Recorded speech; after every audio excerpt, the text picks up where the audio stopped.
Hello and welcome to Just One More Watch. Before I get into today's review of the excellent Seiko Mini Turtle, I would just like to demonstrate my gratitude. Perhaps you noticed, perhaps you didn't notice, the channel has undergone a bit of a branding refresh over the last couple of weeks. A new banner, new animated intro, both featuring a new logo.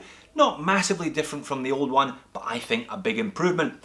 Thank you to long-time subscriber and patron of the channel. I'm now on Patreon, by the way, if you're feeling generous. Glyn Reynolds. Glyn is a graphic designer and he helped me update the logo. I think it looks fantastic. Glyn has also designed a range of pop culture t-shirts that you may have seen on the channel, including this one, or this one. If you're into movie reference t-shirts, I highly recommend you check out Glyn's T Republic store. I'll leave a link to that one and my Patreon in the description of the video. Anyway, on to the Seiko Mini Turtle. Seiko released the Mini Turtle, I think it was about November or December of 2017. So it's been on the market for about 18 months now, and it hasn't really caught on, I don't think. When did you last see a Mini Turtle on Instagram? How many people are regularly parading them on YouTube? It just doesn't seem to have caught on quite as well as I think it ought to have. Now, I bought my Mini Turtle just before Christmas this year and I really enjoy it. It wears magnificently. It's a big watch at 42mm in diameter, but it just disappears on the wrist, which is why I think if you have got a slightly smaller wrist as a gentleman, or if you're a lady who likes to wear a considerable watch, the Seiko Mini Turtle is ideal, as I shall explain once I flip the camera. So the Seiko Mini Turtle then, in my humble opinion, the best Seiko diver you can buy if you have a slightly smaller than average wrist. What are we going to do with this one today? Quite a lot actually. It's going to get the full review process, the full JOMW review. That means movement accuracy report. It also means a loom video, wrist shots inside and outside from a couple of different perspectives, some good close-ups on the watch as well. As good as the standard Seiko bracelet is, I'm then going to take it off the bracelet and put it on a couple of different Uncle Seiko straps for you to have a look at. If you've got a slightly smaller than average wrist, putting it on one of these straps will mean it fits even better. And just because I can, we'll do some side-by-side comparisons with two other Seiko dive watches that wear very well on smaller wrists, the SKX007 and its little brother, the SKX013. And I'll tell you why I think the Mini Turtle hasn't quite sold in the numbers that I believe it should. So we have a full-sized 42mm diameter, 13mm thick, 20mm lug width. However, only 43, a remarkable 43mm lug tip to lug tip. That dimension, I believe, is the key as to why this watch wears so well on a variety of different wrist sizes. Now, on the standard supplied stainless steel bracelet, sized up for my 7-inch wrist, this one weighs bang on 160 grams, so right in the middle of that all stainless sports watch sweet spot. Case, crown, bezel and bracelet all made of 316L stainless steel. Bracelet's a good one, I'll show you that in a minute, but we have solid end links on that today, which is not something you necessarily expect of Seiko's at the price, but good to see nonetheless. Now, we have a Hardlex crystal, which is Seiko's proprietary mineral crystal covering the dial today, and we've got a rather unusual little circular cyclops at the 3 o'clock, highlighting the date window. Again, I'll talk about that a little later. Zoomed right in on the dial and you certainly know that you have bought a Seiko. All pretty familiar looking, those hands, especially familiar. They're pretty much straight off the SKX. All printed dial, no applied indices with this one today, but the indices are slightly raised, meaning there's lots of loom on those. Why don't I put up the loom video very early? Now, Seikos are renowned for having fantastic loom, and the Mini Turtle, I think, one of the best Seikos that I've seen, certainly for the price. They do appear to be a little more than usual pumped into those indices and the hands, Only the loom pip, we don't have a fully loomed bezel insert today, just a loom pip, but really a fantastic result at the price. You get used to Seiko's Lumi Bright, and it always comes as a bit of a disappointment when you're not wearing a Seiko after dark. That's not to say that the indices aren't a little bit unusual today. Kind of tombstone, I would say, rather than the kind of circular ones that you see elsewhere, and there's that flying V underneath the 12 o'clock, but I don't think it looks bad at all.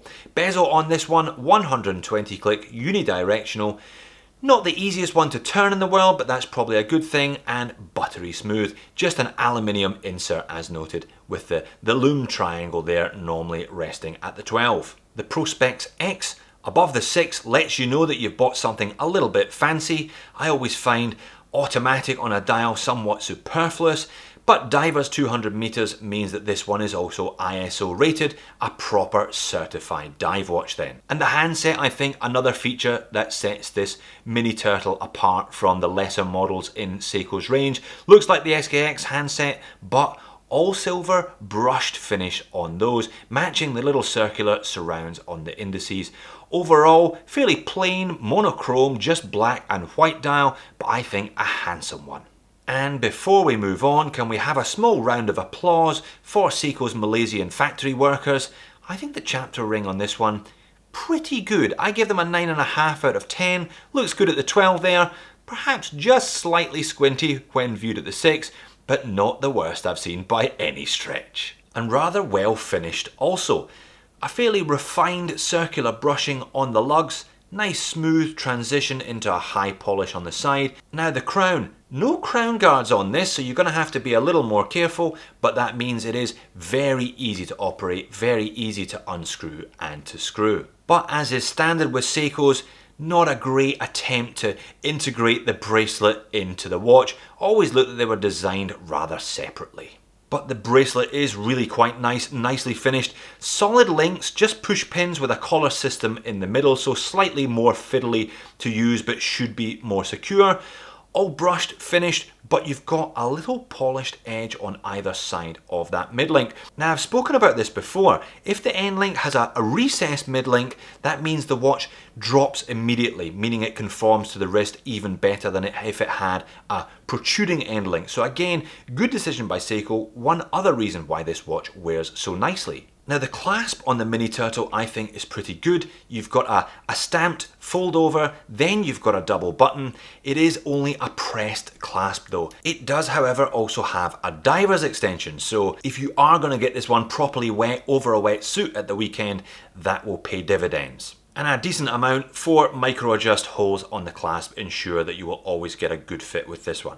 Popping a link in the bracelet to show you a fairly standard, smooth, all stainless, shiny Seiko caseback.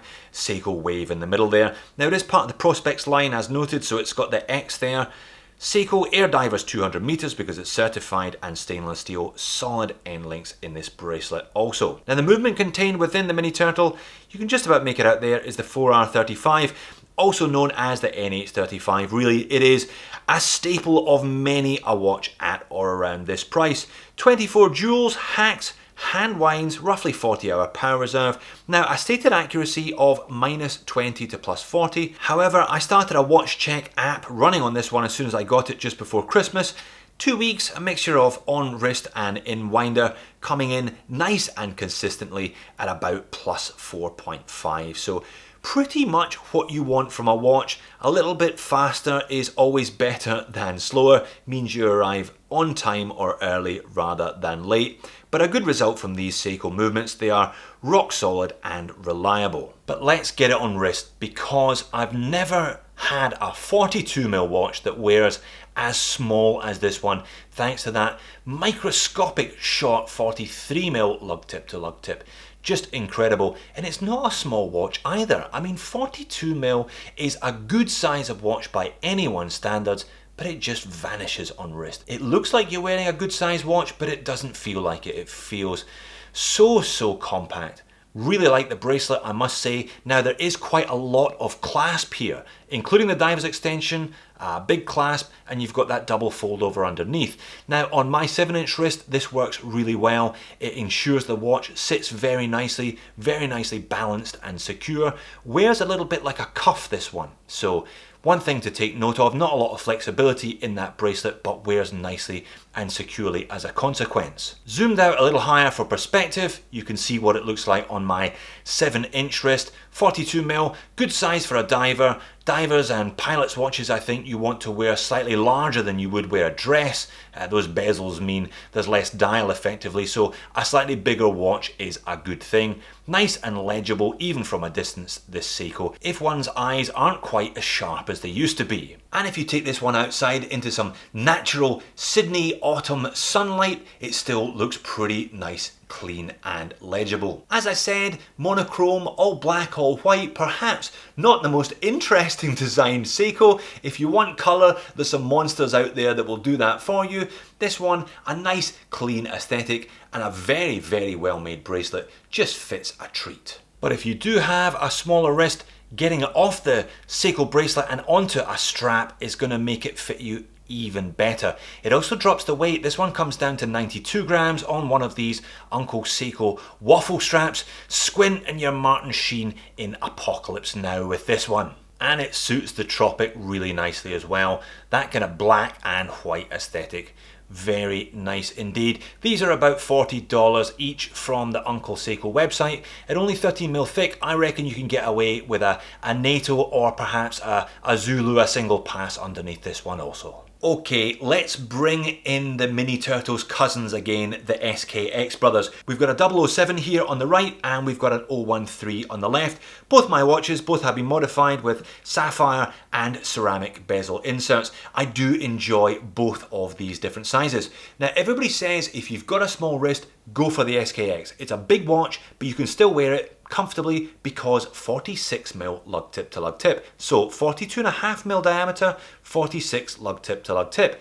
If you prefer a slightly smaller diver, the SKX 013 is great, 38.5mm diameter, 45mm lug tip to lug tip. The Mini Turtle, if you remember, 42 and 44. So fits in between these two in size, but it wears even better, I think, than either of them because the lug tip to lug tip is even smaller. A lot of people criticise the 013, they call it a boy's watch or a lady's watch, and they wouldn't be seen dead wearing one because they consider it to be too small. So if you want a Seiko diver that's still got plenty of wrist presence, but will fit on your smaller gentleman's or indeed your lady's wrist, no problem at all, I think the Mini Turtle is your best bet. So far, so fantastic then. Lots of gushing praise for the Mini Turtle. Perhaps you've guessed, I really quite like this watch. I cannot see myself parting with it anytime soon. I get a lot of enjoyment from wearing it. If anything, I can see myself modifying this one. Mod parts are beginning to come available, strap code bracelets, sapphire crystals, etc. But it can't all be sweetness and light, surely can it, Jody? You've got a few moans and niggles about this one, surely, haven't you? Well, yes. The Cyclops, why did they bother? I mean, it doesn't bother me too much in everyday operation, but I just don't see why they did it. Perhaps they were trying to liven up what is an otherwise fairly ordinary looking dial. And no great funky colorways, no Save the Oceans or Save the Turtles special editions. This one is the only one you can buy on a bracelet, and it's arguably the dullest of the lot in black, and more black. So come on Seiko, give us a few special edition Mini Turtles, please. And then there's the price. And I think that's why the Seiko Mini Turtle hasn't sold in bigger numbers. It's because it's too bloody expensive. Now, the reason I adore mine, or one of the reasons I adore mine, is because I got a killer deal. I basically got a third off the price, brand new, Australian stock, 3-year warranty, just before Christmas. I paid about $240 for it. Good luck trying to find one of these for $240 US. I think about the cheapest you can get it for is about $320, $330, and that's buying it grey market on eBay. you can pick up the full-size turtle for less. You can pick up the full-size turtle for about $280 on a bracelet. So this mini turtle then becomes a bit of a hard sell. Why would you spend more money on a smaller watch with identical specifications? So come on Seiko, give us some special editions and do us all a favour, drop the price. I promise you, you'll sell more units to people like me who like a good sized watch that wears like a small sized watch. So there you have it then, the Seiko Mini Turtle. I think a viable alternative if you've got a slightly smaller wrist or you just like a neat, compact wearing watch that doesn't overhang due to a massive lug tip to lug tip length. If only it was a little bit cheaper. Ticks so many boxes, this one, with the hacking and hand winding movement, fantastic bracelet, sharp finishing on the case, but it's just a bit too pricey. So shop the deal. Make sure the Seiko Mini Turtle is on your shopping list, but don't rush into buying one at the current pricing. That's my advice. Thanks for watching. See you in the next one.